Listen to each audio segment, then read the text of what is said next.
Boa noite, hoje é dia 18 de junho e vamos para o nosso devocional do dia em que eu leio Manhã e Noite de Charles Spurgeon. Mas antes, vamos começar com a nossa oração. Jesus, Pai querido, que o Senhor esteja presente do começo ao fim desse devocional, que o Senhor traga para essa live todos que precisam ouvir essas reflexões sobre a sua palavra se encontram em Isaías capítulo 54, versículo 5 e Cântico dos Cânticos, capítulo 5, versículo 1. Espírito Santo, se for necessário que o Senhor coloque em minha boca qualquer palavra para esse devocional. Agradeço por estar conosco nesse dia. Amém, amém, amém. Então vamos lá para o nosso devocional.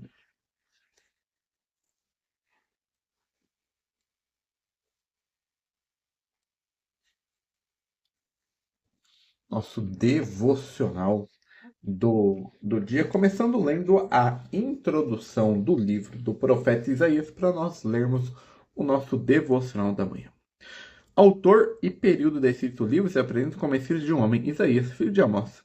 A inscrição do livro data sua atividade profética como abrangendo os reinados de 4 reis de Judá. Uzias, o chamado de Isaías, é datado do último ano desse rei. Jotão, Acás e Ezequias. Não se sabe muito sobre Isaías além de sua profecia. A autoria de todo o livro de Isaías foi veemente contestada no período moderno. Muitos estudiosos argumentam que o Isaías histórico não poderia ter sido os capítulos 40 ao 66. Para aqueles que acreditam que Deus conhece o futuro e pode revelá-lo aos seus servos, não é problemático que Deus, por meio de Isaías, predisse a ascensão da Babilônia, sua vitória contra Judá e o exílio e o retorno. Em Isaías 6, capítulo 6, versículo 1, registra que Isaías recebeu seu chamado profético no último ano do reinado de Uzias sobre Judá. O reinado de Uzias foi uma época particularmente próspera na história de Judá, mas nuvens de tempestade estavam no horizonte. A Síria estava em ascensão novamente na pessoa de Tiglat-Pileser III. O rei assírio ameaçou engolfar a Síria e o reino do norte de Israel. Após a morte de Tiglat-Pileser, seus sucessores Salmaneser e Sargão derrotaram o reino do norte em 722 e deportaram seus cidadãos. Este evento colocou Judá ainda mais sobre a sombra daquele grande império.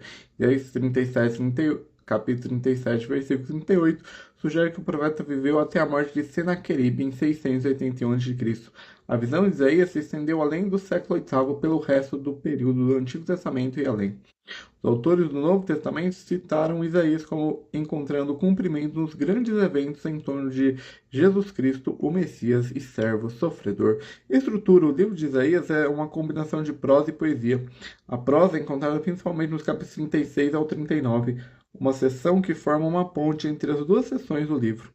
A poesia de Isaías é rica e variada. Ele escreve hinos, poesias de sabedoria e até poesias que se assemelham a uma canção de amor. A riqueza é vista no vocabulário de Isaías. Ele usou mais de 2.200 palavras diferentes em hebraico, muito mais variedade do que em qualquer outro livro do Antigo Testamento. Spurgeon e Isaías. Este é o caso quando Deus visita uma nação com julgamentos terríveis. Quando os judeus foram levados cativos para a Babilônia, os grandes homens da terra foram acorrentados e tratados como escravos comuns. E quando eles marchavam pelo deserto fatigado, o ferro penetrava em suas almas, e então a elevação de seu espírito foi abatida, e o orgulho do rei que ria do profeta foi abatido. Deus tem maneiras maravilhosas de fazer as pessoas sentirem que são apenas pó. Mas quando nada mais puder servir, à sua vez, ele varrerá dinastias inteiras como alguém remove um formigueiro quando este se torna um incômodo. Uma das maiores obras da graça no coração é humilhar o nosso orgulho. Nossa vida deriva todas as suas forças de Deus, e se ele se digna nos tornar fortes, não podemos ser enfraquecidos por todas as maquinações do adversário. E esse é a introdução da Bíblia Spurgeon para o livro do profeta Isaías. Agora vamos ler o nosso devocional da manhã.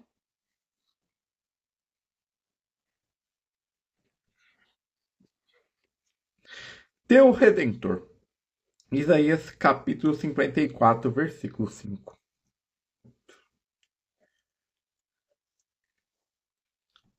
Jesus, o Redentor é todo nosso e nosso para sempre. Todos os ofícios de Cristo são realizados em nosso nome. Para nós, ele é Rei, Sacerdote e Profeta. Sempre que lermos um novo capítulo para o Redentor, nós vamos nos apropriar daquele nome, tanto quanto em qualquer outro. O cajado do pastor, a vara do pai, a espada do capitão, a mitra do sacerdote, o cetro do príncipe, o manto do profeta são todos nossos. Jesus não tinha dignidade que não empregasse por nossa exaltação, nenhuma prerrogativa que não exercesse em nossa defesa. Sua plenitude é nossa casa dos tesouros infalíveis e inesgotáveis. Também sua humanidade, que ele tomou para si por nós, é nossa em toda sua perfeição.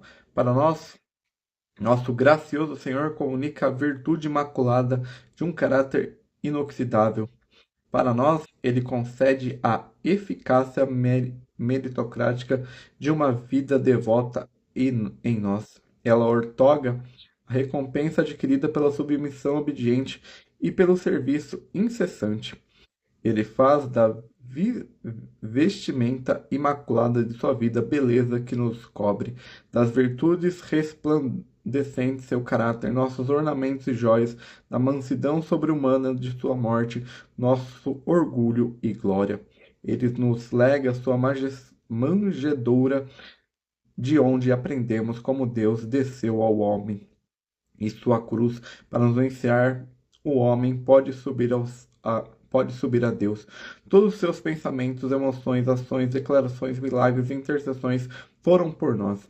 Ele trilhou a estrada do sofrimento em nosso nome e deixou para nós como seu legado celestial a totalidade dos resultados de todos os trabalhos de sua vida. Ele é tão nosso agora como foi antigamente, e ele não será envergonhado ao reconhecer a si mesmo como nosso Senhor Jesus Cristo, pois ele é o bendito, é o único soberano, o Rei dos reis, Senhor dos senhores, em qualquer lugar e de qualquer forma. Cristo é o nosso Cristo, para sempre, para o apreciarmos mais ricamente para sempre. Ó minha alma, pelo poder do Santo Espírito, chame-o esta manhã, seu Redentor. E esse é o nosso devocional da manhã. Agora vamos ler a introdução do livro Cantares de Salomão, Cântico dos Cânticos. Circunstância da escrita. Cantares de Salomão é um dos livros mais peculiares e difíceis do Antigo Testamento. O nome de Deus aparece em algumas versões antigas apenas uma vez em todo o livro, no capítulo 8, versículo 6. O livro não é mencionado no Novo Testamento. A descrição expressiva do amor entre um homem, Salomão, e uma mulher sulamita levou muitos cientistas, especialmente nos tempos modernos, a conclusões muito negativas. Alguns duvidam que Salomão seja autor e que o livro seja uma obra inteira. Até mesmo se perguntam se o livro deveria ter um lugar no cânon das Sagradas Escrituras. No entanto, essas questões nunca surgiram com os judeus. É verdade que a tradição do Talmud diz que Ezequias é o autor do livro. Provavelmente porque durante sua época muitas tradições antigas do período dos reis vieram a ser homenageadas. Mas o lugar de Cantares de Salomão no cânon hebraico do Antigo Testamento sempre foi na terceira parte principal, que são os escritos do hebraico Ketubim. Aqui o livro pertence aos 5 rolos do hebraico Medigot para os dias de festas, para o dia de festa especial, e foi lido no 8º dia da Páscoa. O nome Cantares de Salomão é a comparação absoluta em hebraico, significa tanto quanto a mais bela canção. O primeiro versículo já menciona Salomão como autor. Podemos dizer, ao estilo de Salomão, encontramos isso mencionado 7 vezes, e além dos 3 vezes o título rei. De acordo com 1 Reis, capítulo 4, versículos 32 e 33, Salomão escreveu 1005 canções de amor e ele tinha um profundo conhecimento da natureza. Apenas essa única canção de Salomão foi preservada. A música menciona 22 nomes de plantas e 15 nomes de animais. Como Salomão reinou por volta de 970 a 931 a.C., a época da escrita teria que ser fixada em meados do século X a.C. O Cantar de Salomão tem uma composição uniforme, visto que ao longo do livro as seguintes pessoas aparecem repetidamente: a noiva, O noivo, a noiva, as filhas de Jerusalém, refrões semelhantes podem ser encontrados no início e no fim de certos parágrafos. A menção sétupla do nome de Salomão também seria um refrão. O objetivo da escrita.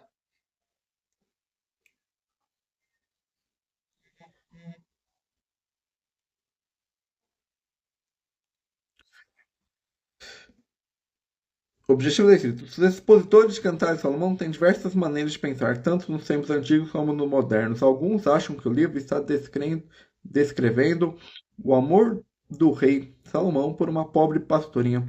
Uma versão dessa opinião diz que a menina já foi prometida a um pastor e permaneceu fiel a ele, apesar da vontade do rei. Outros pensam que o livro é uma coleção de até 30 poemas de amor ou casamento.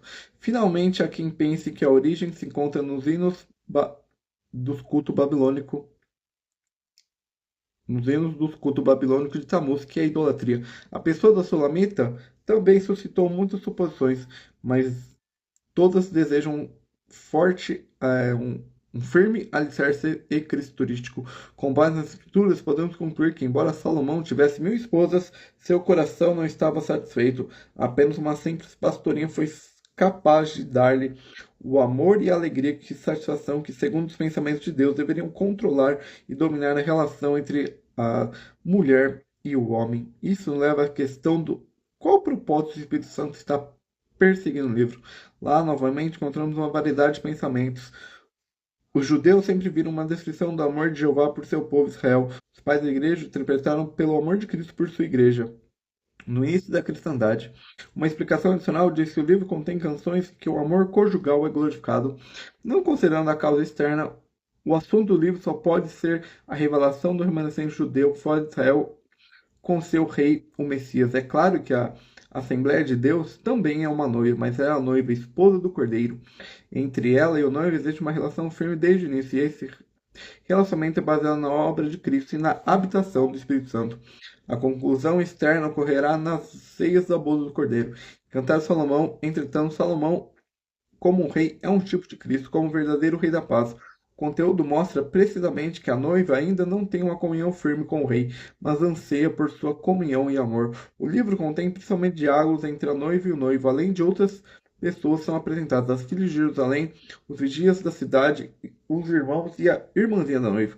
Mas tudo isso desempenha um papel subordinado. Em primeiro lugar, o amor do noivo é descrito, e em seguida o amor crescente da noiva, cujo relacionamento com o noivo se torna firme e mais firme, até que finalmente ela goza plenamente seu amor. Esse desenvolvimento de amor e confiança, bem como a experiência de amadurecimento, encontra sua expressão nas seguintes palavras da noiva: o meu amado é meu e eu sou dele, e ele apacenta entre os lírios. Eu sou do meu amado e o meu amado é meu, e ele se alimenta entre os lírios. Eu sou do meu amado e o seu desejo é para mim. Nem é preciso dizer que o livro também contém ensinamentos para o crente de hoje. Portanto, também pode ser aplicado de forma prática ao relacionamento pessoal do crente individual com o seu Senhor. Visão geral do conteúdo. Vamos ler capítulo 5, versículo 1. Sociedade do amor. Ministros, diáconos e anciões podem ser todos sábios, mas se a sagrada pomba partir e o espírito de contenda entrar, tudo estará acabado para nós. Irmãos, nosso sistema não funcionará sem o Espírito de Deus, e fico feliz que não funcione, pois suas paralisações e quebras chamam nossa atenção para o fato de que sua ausência. Nosso sistema nunca teve a intenção de promover a glória de padres e pastores, mas foi planejado para educar cristãos viris que não tomarão sua fé em segunda mão. E essa é a introdução da Bíblia Spurgeon para o livro Cântico dos Cânticos, Cantares de Salomão.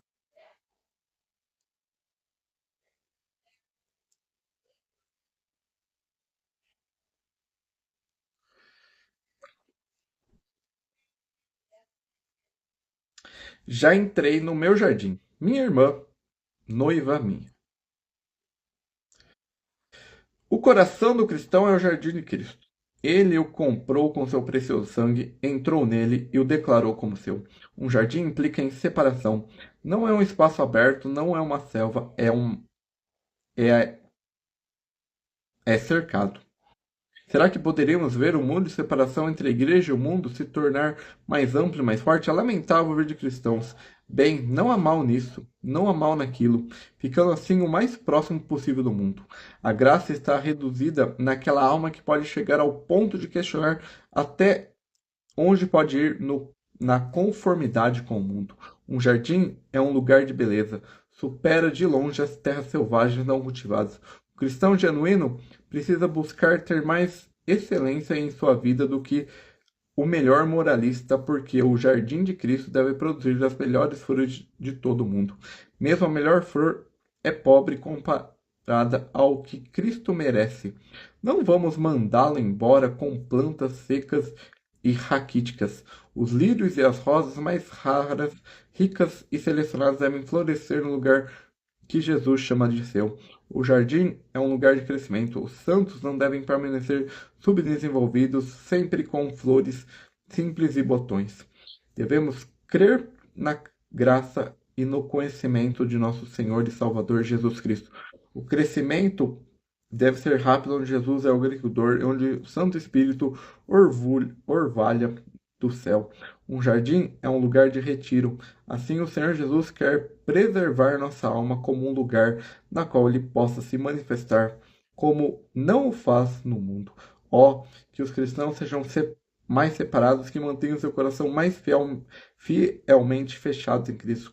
Com frequência nos preocupamos e nos atribuímos como Marta, com muito trabalho. Então não tenha o espaço para Cristo que Maria teve. E não nos sentamos aos seus pés como deveríamos. O Senhor concede as doces chuvas de sua graça para regar seu jardim nesse dia. E esse é o nosso devocional noite, da noite e assim finalizamos o devocional do dia 18 de junho. Amanhã nós voltamos com mais um devocional, mas no período da, da, da manhã entre 8 e 9 horas, pois amanhã tem jogo do Brasil e eu vou assistir com os meus amigos da igreja. Então tenha um bom resto de quinta-feira, um bom início de sexta-feira e até o próximo.